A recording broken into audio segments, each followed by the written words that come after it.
गौर करने पर आपको भी युद्रा का कैरेक्टर राघव भैया से ज्यादा इंटरेस्टिंग लगेगा, लेकिन मैं यहाँ ये नहीं कह रहा कि राघव भैया ने इसमें कुछ खास नहीं किया होगा, क्योंकि उनकी खासियत तो हमने किल मूवी में ही देख ली। बट युद्रा के इस कैरेक्टर का बिहेवियर मुझे उतना खास नहीं लगा, क्योंकि ये एक पागल किस्म का मनुष्य है जिसका खुद के गुस्से पर बिल्कुल कंट्रोल नहीं, जिसका मेन रीजन शायद यही है कि ऐसे कैरेक्टर्स हमने पहले भी देखे हैं, जैसे कबीर सिंह और तेरे नाम वाला राधे। बट इस कैरेक्टर की खासियत है इसे प्ले करने वाला एक्टर, मतलब सिद्धार्थ भैया, जिनको पहले हमने इस तरह के पागल कैरेक्टर में कभी नहीं देखा, जिसका पता आपको तब चलेगा जब आपकी निगाहें ट्रेलर में राघव भैया को ढूंढना बंद करें, क्योंकि किल मूवी में उनकी इस तरह की परफॉर्मेंस देखने के बाद आप उन्हें इस तरह के कैरेक्टर्स में और देखना चाहते हैं, क्योंकि वो एंटरटेनमेंट के एक कॉमेडी जोनरा से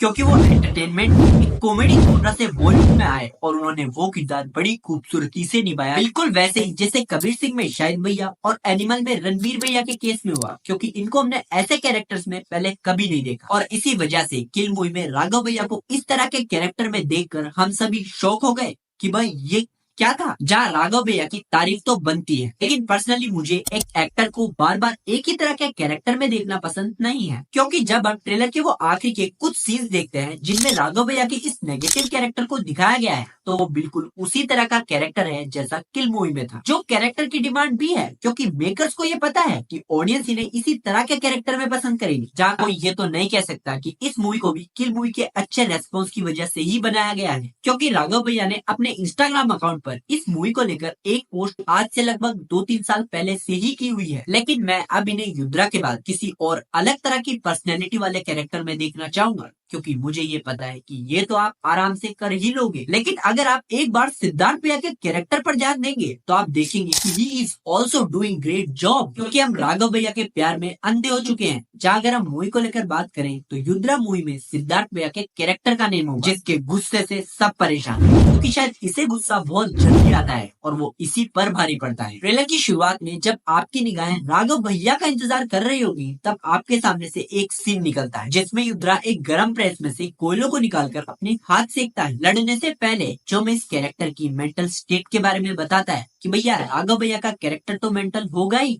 लेकिन ये भी कुछ कम नहीं है। बेसिकली ऐसा तभी होता है जब या तो कोई इंसान दिमागी तौर पर बीमार हो या फिर उसके इस बिहेवियर के पीछे उसका बीता हुआ कल हो। 4 ट्रेलर से हमें ये तो पता चलता है कि युद्रा के पिताजी इन ड्रग्स के मामलों की वजह से उनसे दूर हुए और शायद मरे, और इसीलिए युद्रा इन सब के अगेंस्ट जाकर उस काम को पूरा करेगा जिसकी शुरुआत उनके पिताजी ने की थी। युद्रा एक एक्शन मूवी होगी जिसके डायरेक्टर होंगे रवि सर, जिसमें आगे जाकर हमें मालविका दीदी भी देखने को मिलेगी। मूवी की रिलीज डेट है 20 सितंबर। और हाँ, ये वीडियो राघव भैया के अगेंस्ट नहीं था, क्योंकि जितना अच्छा काम वो एक कॉमेडी एंकर के रूप में करते हैं वो यहाँ भी उतना ही अच्छा कर रहे हैं। और युद्रा के इस ट्रेलर के रिलीज होने के बाद हर जगह राघव भैया की ही बात हो रही है, तो बस मैंने आपको इसकी एक दूसरी साइड दिखाने की कोशिश की है, जो हो सकता है कि आपको पसंद भी आई हो और ना भी। अगर आए तो आपको पता है कि आपको क्या करना है, और अगर नहीं आए तो मुझे कमेंट करके बताना कि वीडियो आपको कितना घटिया लगा, और अगर घटिया लगा तो आपने ये वीडियो एंड तक कैसे देखा।